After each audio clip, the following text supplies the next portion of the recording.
Today I want to talk broadly in the beginning about statistical theory and algorithms. This is something I've cared about for a while now, and also after that present a particular example a bit more in detail. So in general, what I care about is statistics from the mathematical point of view. So we have a mathematical model, and we're saying that we have observations with this from this model that have some distribution, and we're trying to say something, anything about the distribution, and to have theoretical guarantees for what we're saying. So, saying that we're trying to estimate a parameter or to decide between two distributions, P0 and P1 for observations, we're trying to say that we're correct with high probability, or that the expectation of the error is smaller than this or that. And the results that we care about are of this flavor, so sample size guarantee, saying if you want something that's this precise, or that you're this sure about it, this is the sample size that you need, and also to say a little bit something about the optimality of these results, whether you could do anything better than that. And so this is what we care about a lot in statistics, and in particular, in modern statistics, we have, in some sense, new concerns that are motivated by the type of data sets and problems that we have now. So first off, we're a little bit outside of the paradigm in which classical statistics was created when you have a fixed dimension for your problem, let's say, 3 or 4, because you have 3 or 4 parameters, and then you let n go to infinity, and you care about central limit theorems and things like this. So this is a little bit outside of what we're doing now, because essentially we have situations where we have many more variables than people that we've measured those variables on. So this is one of the issues that needs to be addressed. And the other one is the algorithmic aspect. So this is something I've cared about a lot. So the issues are, well, there's 2 issues. The first one is that your data can be very large. So it can be very complicated to do even basic computations on. So this can be because you have a lot of variables, or you have a lot of people you've observed these variables on. And the optimization procedures that you're trying to solve because you're trying to find estimators or tests in a decision problem can be very complicated. So the solution to the first part for a long time in statistics has been to introduce structural assumptions. Say, of course, there's a lot of variables, but we make the assumption that there's only a few of them that matter. And this creates a lot of problem now on the algorithmic side. And so the idea now that we have in modern statistics is to try to tackle these 2 issues at the same time. So an example is that I'll present very quickly is something that I've worked on during my PhD.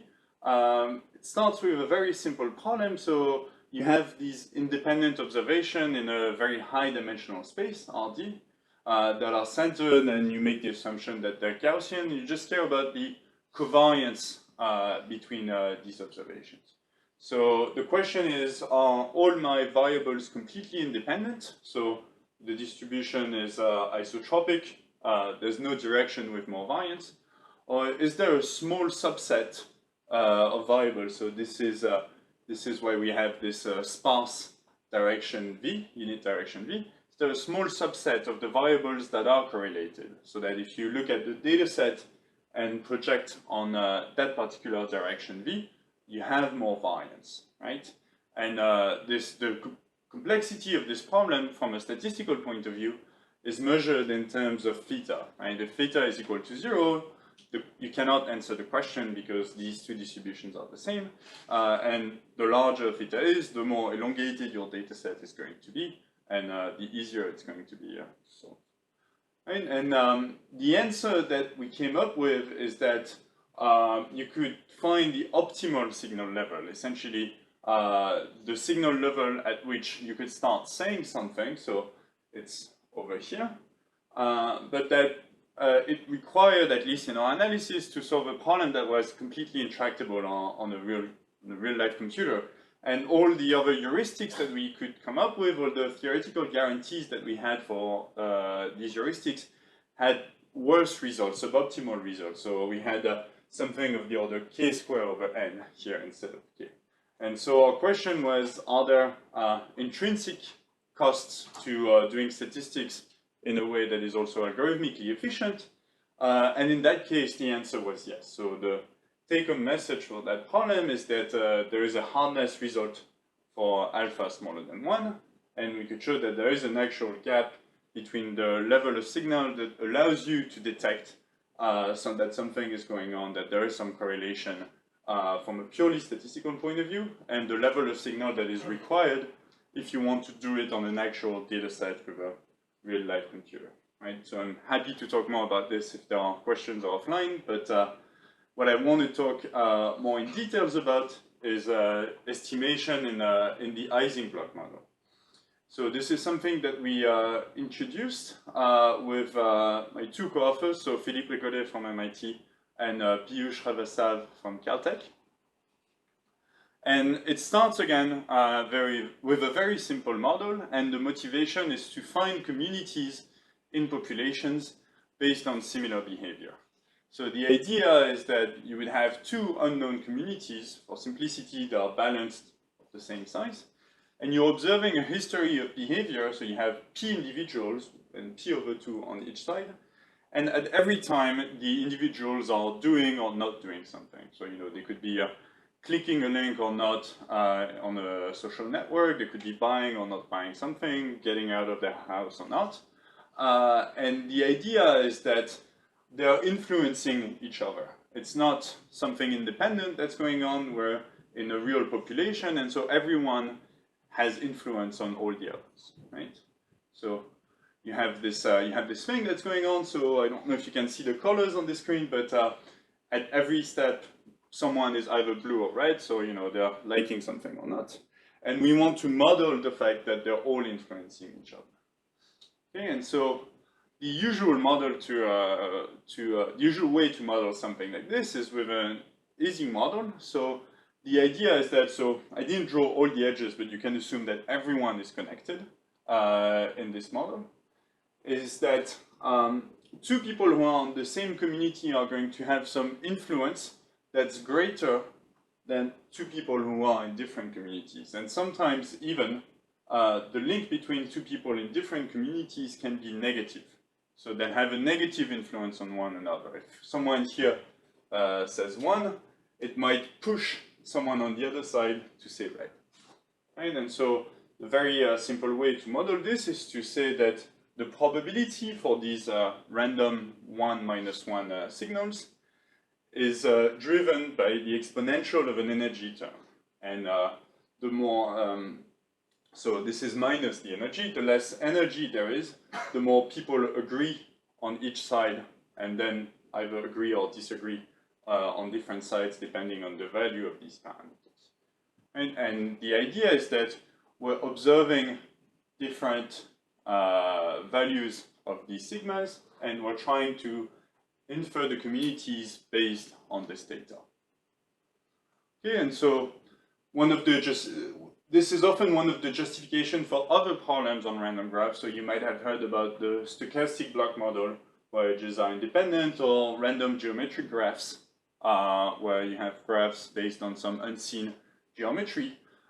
Here, the idea is that we're observing a behavior. We're not assuming that there's some unseen behavior that creates a graph, and we're working directly on that behavior. So this could be voting data, but it could be also many other things. I think this one is particularly important right now.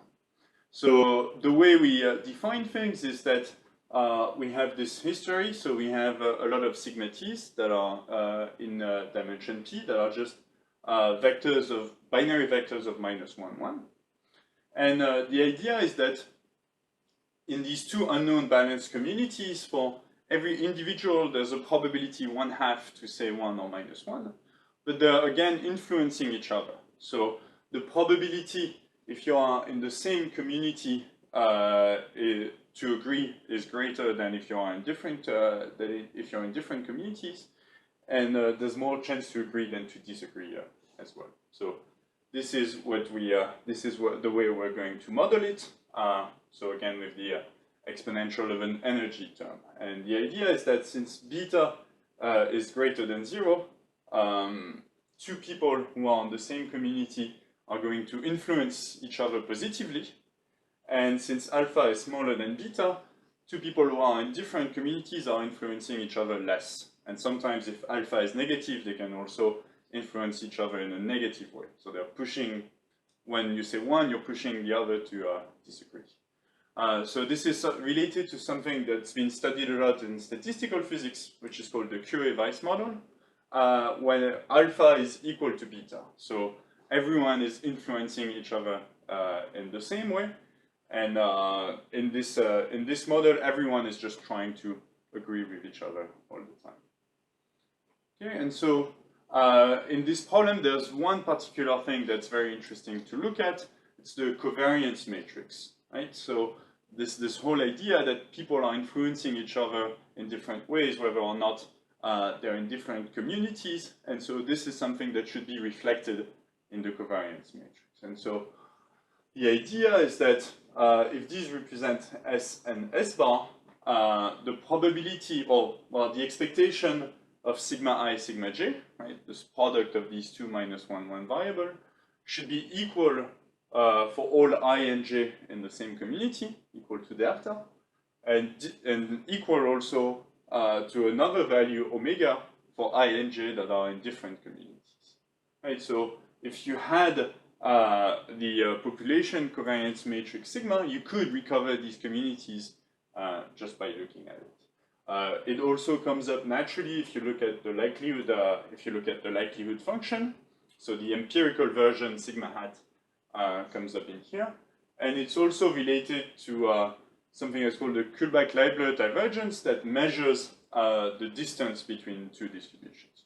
So if two distributions for different partitions of the population in subsets S and S bar and T bar, if this distance is very small, this means that the statistical problem is very hard.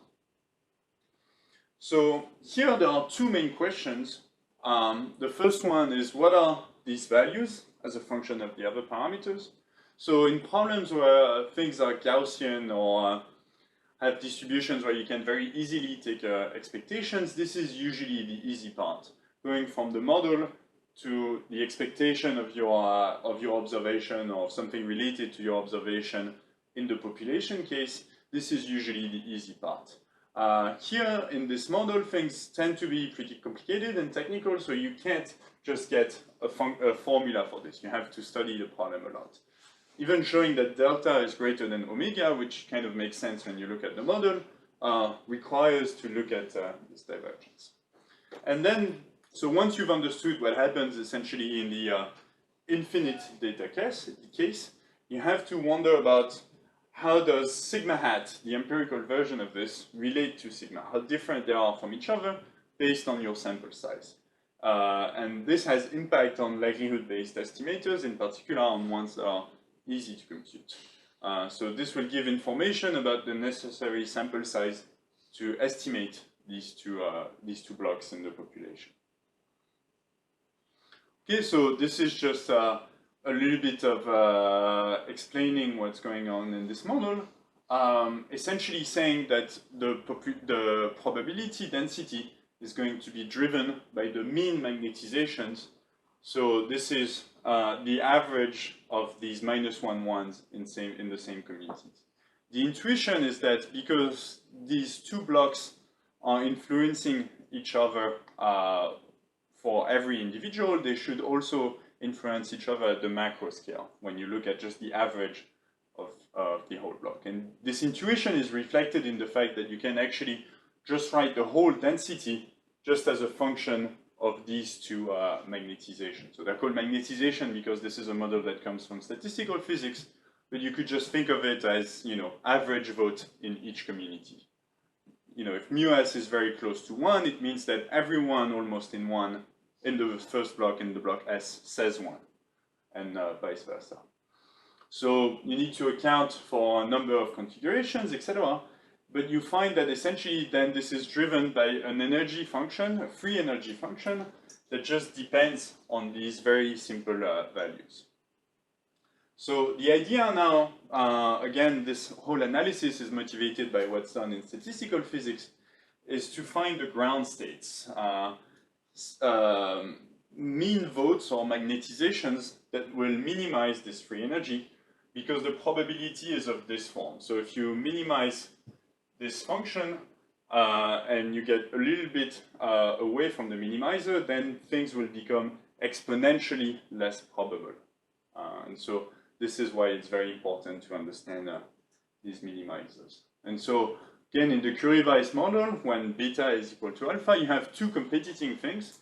You have the energy on the one hand, so if beta is very large, beta equal to 6 over there, the dominating term is telling everyone that they should agree.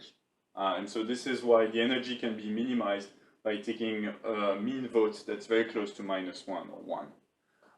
But there's a competing force, which is the entropy, which is saying that actually if you're close to, there's many more configurations where half of the people are disagreeing with the other half. And so around 1 is where the entropy starts beating the energy, and where actually the mean vote is going to be often observed around 0. And you can see this, so until 1, the mean vote is around here, and then suddenly it grows, and we can understand this growth and see how it goes very close to 1 when beta becomes very large. So in our problem, we don't have just one community with the same interaction beta with everyone. We have two communities, and so we have to think of two variables here. So this is why in our model we have the mean vote or magnetization on the first block here, and the mean magnetization on the second block, and we're drawing this free energy.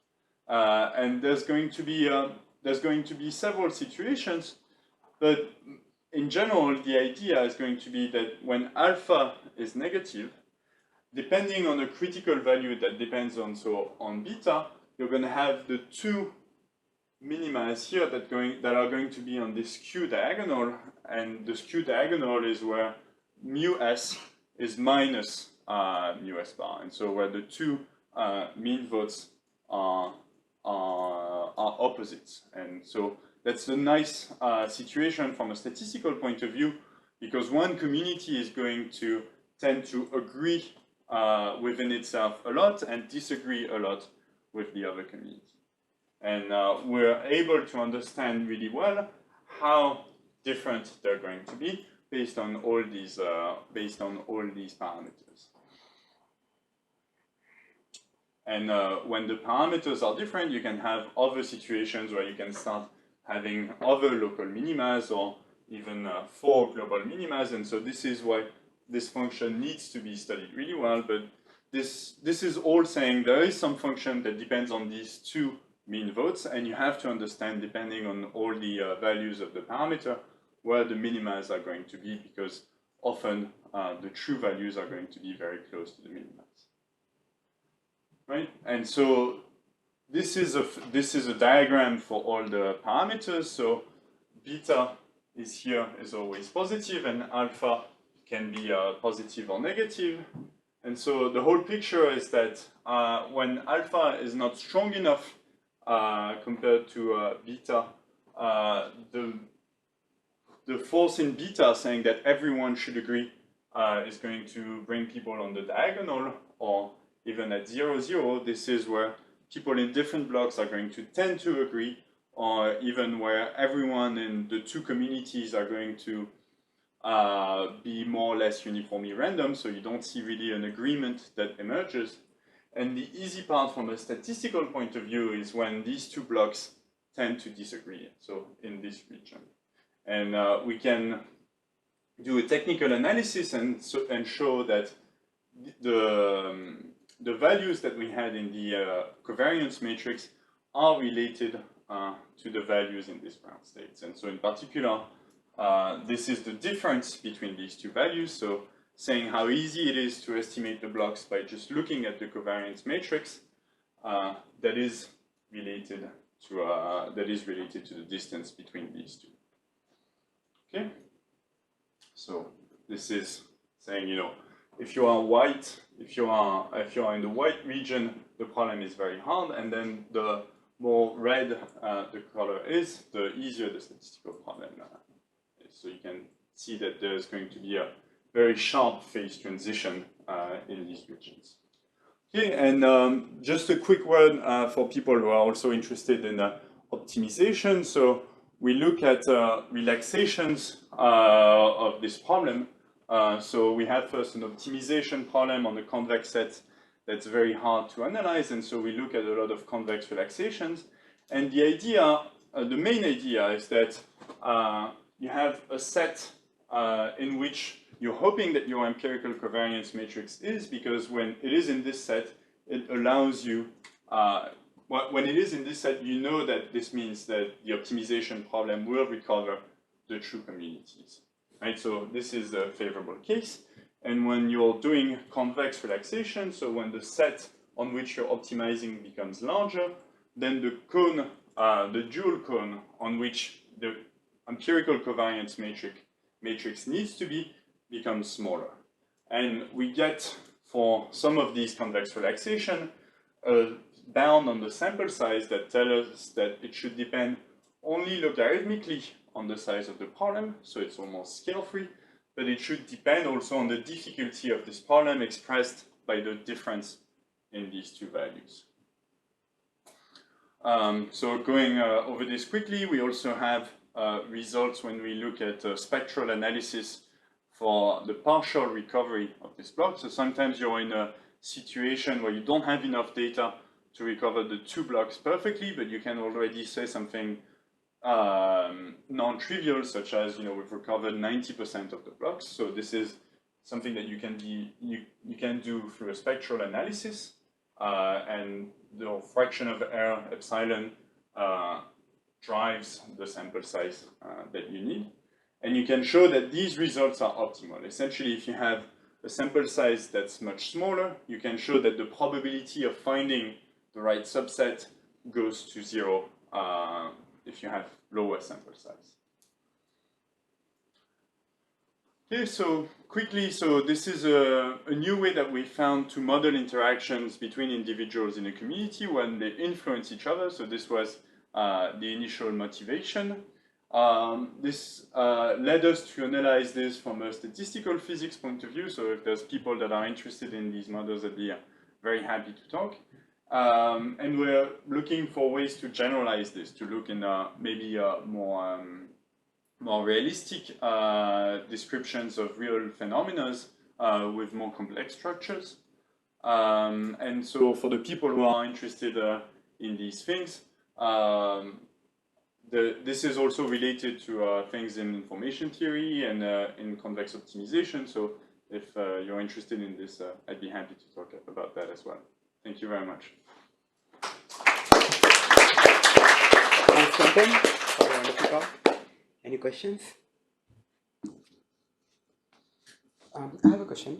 So I was wondering if the blocks S and S bar are unbalanced, does it make the problem harder? It depends. It depends on if you know how unbalanced they are. Okay. It was just simpler to analyze in this particular case, but I think you will have sometimes problems. So it can make the problem harder if they are very different sizes. Okay. If one of them is very small compared to the other, typically this can make a very hard problem. And how do you solve the energy minimization problem?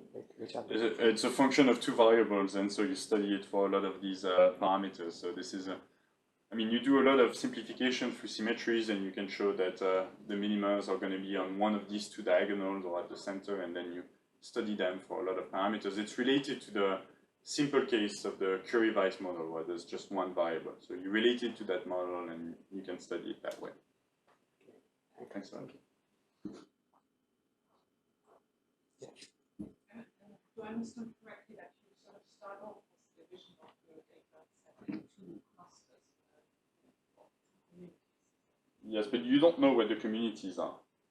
You don't know? Yes, so you're trying to estimate the communities. So you start from the assumption that there are two balanced communities that are unknown, and that they are influenced, that people in different communities are influenced differently by other individuals in the whole population. And so the whole idea is from this data, from looking at this influence that they have on each other, you're trying to estimate the two communities. One final question. I think I got confused at that point where you were saying that compared to the stochastic block model, this model is different because the behavior does not come from the graph. Yeah, so the idea is that often the way you can motivate the stochastic block model. So the stochastic block model is a model on random graphs where there's again two communities, and you're saying that there's an edge drawn between two individuals with some probability if they're in the same group, and with a different probability if they're in different group with different probabilities, right? And the idea is that often it's motivated by saying, you know, we see maybe voting data, and then we put an edge if they agree a lot of the time, right? So you have, it's not exactly how it works for the stochastic block model, but that's often one way it can be motivated. And in a lot of these graph problems, there's this idea that there is some behavior, that you create a graph from the behavior, and then you have a random model for this graph, and you don't look at the original data. What we're saying here is that, you know, maybe we should, maybe if we're in a situation like this, then maybe we can study directly the behavior rather than the graph that it would create. Any other question? Thanks, Quentin. Thank you.